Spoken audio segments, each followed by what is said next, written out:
ইয়াৰ কথা পাতি থাকিলে আমাৰ নিগয়া কৰা সময় পাৰ হৈ যাব। প্ৰহ্লাদ, তুমি আমাৰ লগত যাবানে? যদিহে যোৱা ভাল, যদিহে নোযোৱা ইয়াতে অকলে অকলে মন মাৰি বহি মোক খবৰ কৰা নাই। মই নিজলৈ যাব নোৱাৰো। মই এই ফুলনিৰ মাজে মাজে ঘূৰি ফুৰো। ফোন নালাগে না নেটৱৰ্ক নাপায় জিঅ' নাই আৰু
তুমি সুন্দৰ বালক ইয়াত অকলে অকলে কি কৰিছা বাচা? মই দৈত্যৰাজ হিৰণ্যকশিপুৰৰ পুত্ৰ। মোৰ নাম প্ৰহ্লাদ। আপুনি বাৰু ক'ত? আপোনাৰ মুখৰ গীতবিলাক মোক যে ইমান ভাল লাগে। মোকো গীত গাবলৈ শিকাবনে?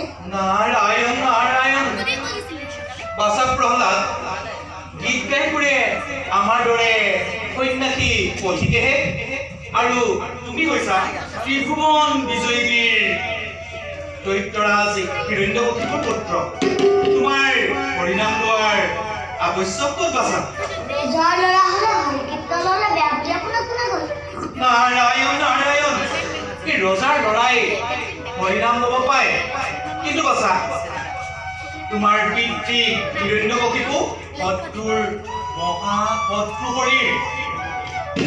গতিকে তুমি যদি পৰিণাম লোৱা তেন্তে তোমাৰ পিতৃয়ে খং কৰিব নহয়।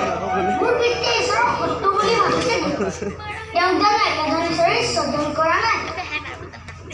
বাচা প্ৰহ্লাদ, বুজিছো তোমাক মোক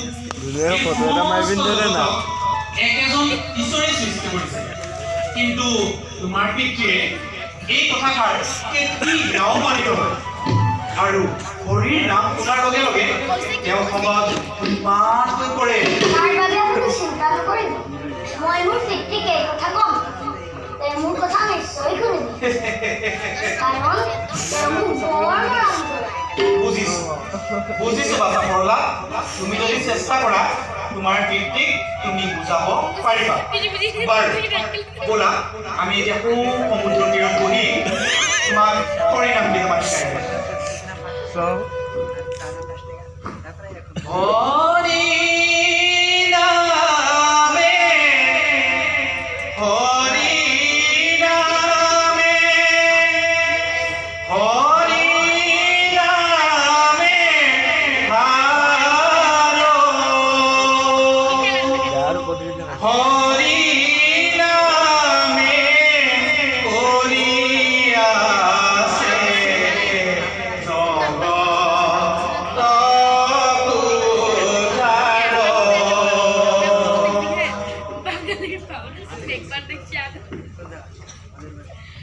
আপুনি বাৰু মোৰ মাতৃক চিনি পায়নে? নাৰায়ণ নাৰায়ণ, ইমান মোক এই প্ৰশ্নটো কিয় কৰিলা মই যেতিয়া মাটিৰ গৰ্ভত আছিলো তেতিয়া যেন আপোনাৰ এই কোলাগিনৰ বিনা নাৰায়ণ নাৰায়ণ প্ৰহ্লাদ মই দেখি ঘূৰি ফুৰা পঠিম কেতিয়াবা হয়তো ক'ৰবাত শুনিবও পাৰোঁ বাৰু ব'লা তোমাক এতিয়া হৰিনাম শিকাম আৰু মই গাম তুমি মোৰ লগে লগে গাবা হৰি নামে হৰি নামে হৰি নামে হৰি